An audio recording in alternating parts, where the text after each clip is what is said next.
26 years after the advent of the Macintosh, which was an astoundingly seminal event in the history of human-machine interface and in computation in general. It fundamentally changed the way that people thought about computation, thought about computers, how they used them, and who and how many people were able to use them. It was such a radical change, in fact, that the early Macintosh development team in 82, 83, 84 had to write an entirely new operating system from the ground up. Now, this is an interesting little message, and it's a lesson that has since, I think, been forgotten or lost or something, and that is, namely, that the OS is the interface. The interface is the OS. It's like the Land and the King and Arthur. They're inseparable. They are one. And to write a new operating system was not a capricious matter. It wasn't just a matter of tuning up some graphics routines. There were no graphics routines. There were no mouse drivers. So it was a necessity. But in the quarter century since then, we've seen all of the fundamental supporting technologies go berserk. So memory capacity and disk capacity has been multiplied by something between 10,000 and 1 million. Same thing for processor speeds. Networks, we didn't have networks at all at the time of the Macintosh's introduction. And that has become the single most salient aspect of how we live with computers. And of course, graphics. Today, $84.97 at Best Buy buys you more graphics power than you could have gotten for $1 million from SGI only a decade ago. So we've got that incredible ramp up. Then on the side, we've got the web and increasingly the cloud, which is fantastic, but also in the regard in which an interface is fundamental, kind of a distraction. So we've forgotten to invent new interfaces. Certainly, we've seen in recent years a lot of change in that regard, and people are starting to wake up about that. So what happens next? Where do we go from there? The problem, as we see it, has to do with a single simple word, space, or a single simple phrase, real-world geometry. Computers and the programming languages that we talk to them in, that we teach them in, are hideously insensate when it comes to space. They don't understand real-world space. It's a funny thing, because the rest of us occupy it quite frequently and quite well. They also don't understand time, but that's a matter for a separate talk. So what happens if you start to explain space to them? One thing you might get is something like the luminous room.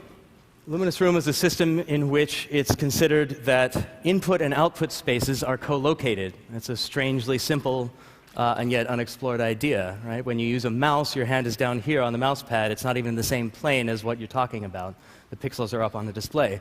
So here was a room in which all the walls, floors, ceilings, pets, potted plants, whatever was in there, was capable not only of display, but of sensing as well. And that means input and output are in the same space, enabling stuff like this. That's digital storage in a physical container.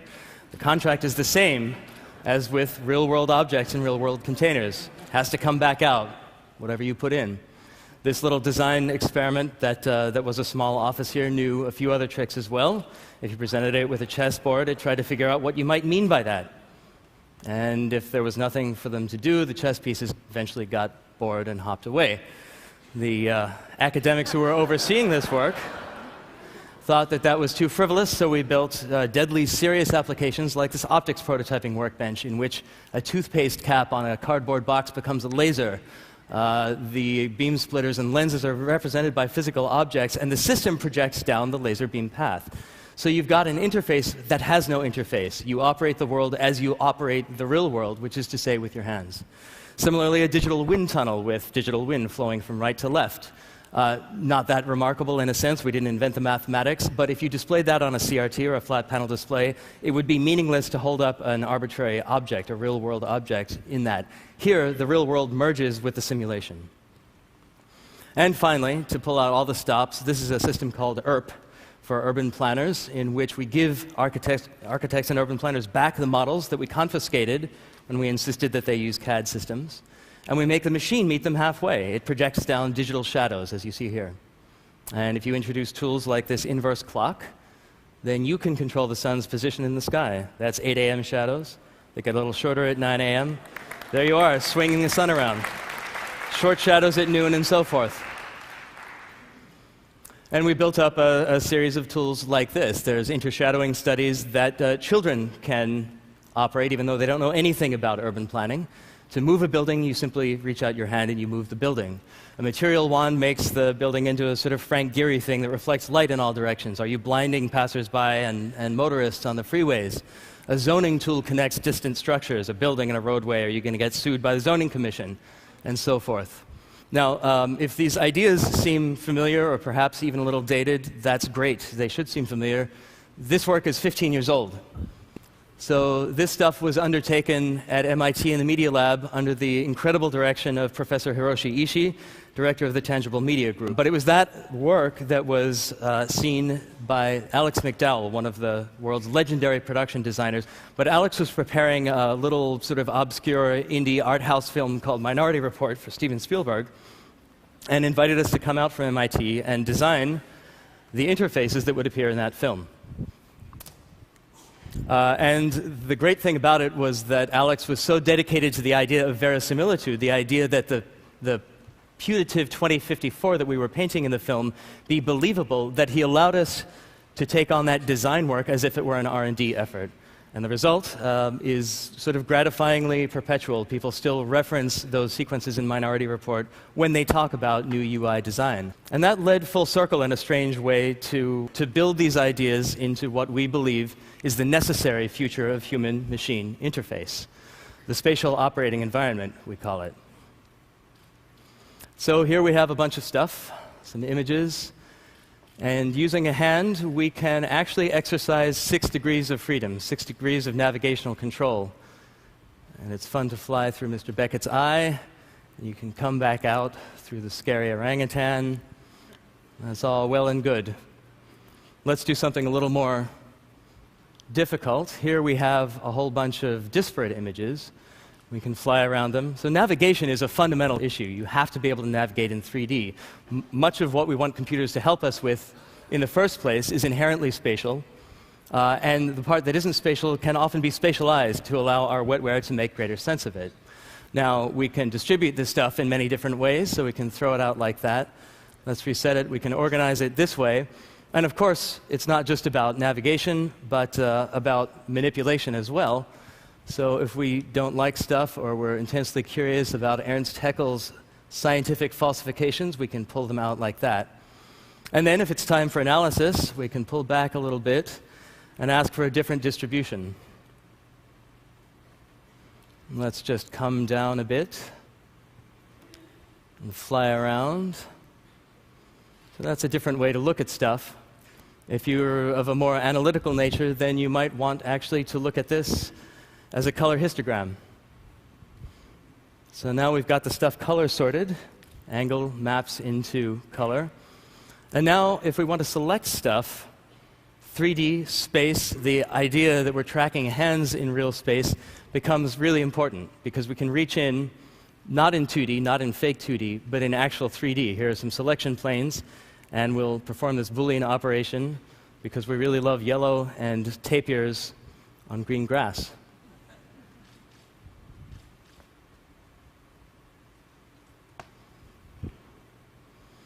So from there to the world of real work. Here's a logistics system, a small piece of one that we're currently building.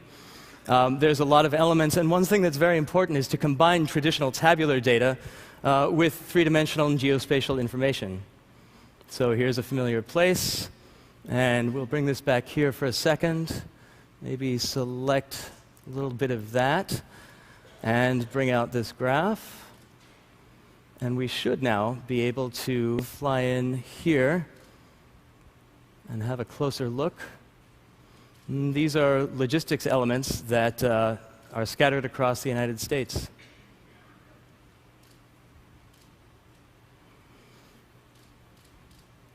One thing that three-dimensional interactions and the general idea of imbuing computation with space affords you is a final destruction of that unfortunate one-to-one pairing between human beings and computers.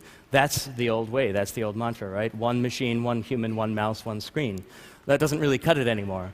So in the real world, we have people who collaborate, we have people who have to work together, and we have many different displays, and we might want to look at these various images.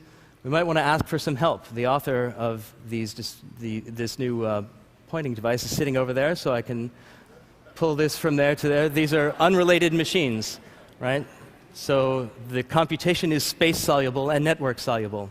So I'm going to leave that over there because I have a question for Paul. Paul is the designer of this wand, and maybe it's easiest for him to come over here and tell me in person what's going on. So let me get some of these out of the way. Let's pull this apart. I'll go ahead and explode it. Kevin, can you help?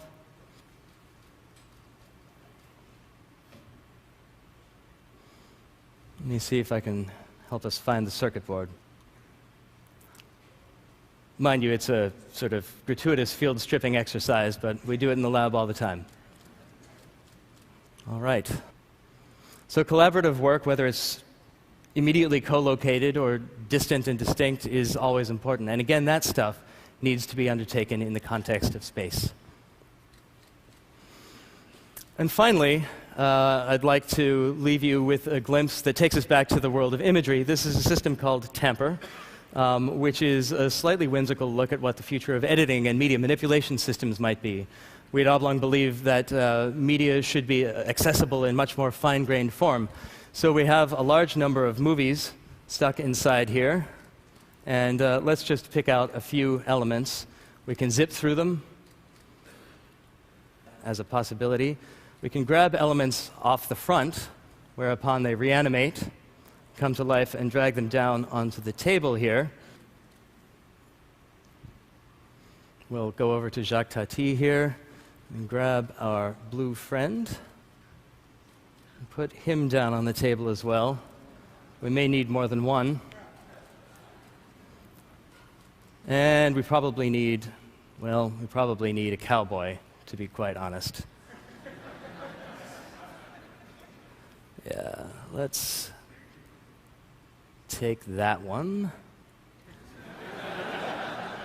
You see, cowboys and French farce people don't go well together, and the system knows that.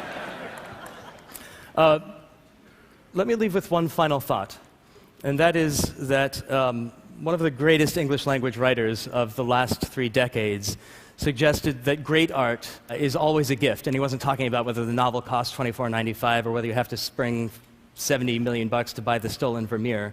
He's talking about the circumstances of its creation and of its existence. And I think that it's time that we asked for the same from technology. Technology is capable of expressing and being imbued with a certain generosity. And we need to demand that, in fact.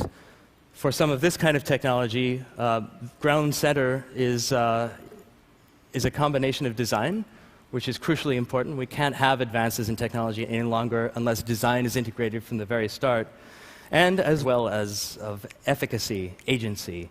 We're, as human beings, the creatures that create, and we should make sure that our machines aid us in that task and are built in that same image.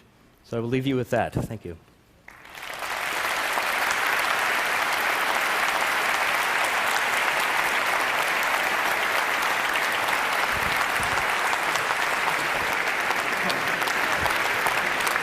So to ask the obvious question, actually this is from Bill Gates. When? When real? When for us? Not just in a lab and on a stage. Can it be for every man, or is this just for corporations and movie producers? No, it has to be for every human being. That's our goal entirely. We won't have succeeded unless we take that next big step. I mean, it's been 25 years. Can there really only be one interface? There can't. But does that mean that at your desk or in your home you need projectors, cameras? You know, how can it work? This stuff will be built into the bezel of every display. It'll be built into architecture. The gloves go away in a matter of months or years. So this is the inevitability about it. So in your mind, 5 years' time, someone can buy this as part of a standard computer interface? I think in 5 years' time, when you buy a computer, you'll get this. Well, that's cool. So, and the world has a habit of surprising us as to how these things are actually used. What do you think, what in your mind is the first killer app for this? That's a good question, and we ask ourselves that every day. At the moment, you know, our early adopter customers, and these systems are deployed out in the real world, do all the big data-intensive, data-heavy problems with it. So whether it's logistics and supply chain management, or natural gas and resource extraction, financial services, pharmaceuticals, bioinformatics, those are the topics right now. But that's not a killer app, and I understand what you're asking. Come on. Martial arts, games, come on. John, thank you for making science fiction real. It's been a great pleasure. Thank you to you all.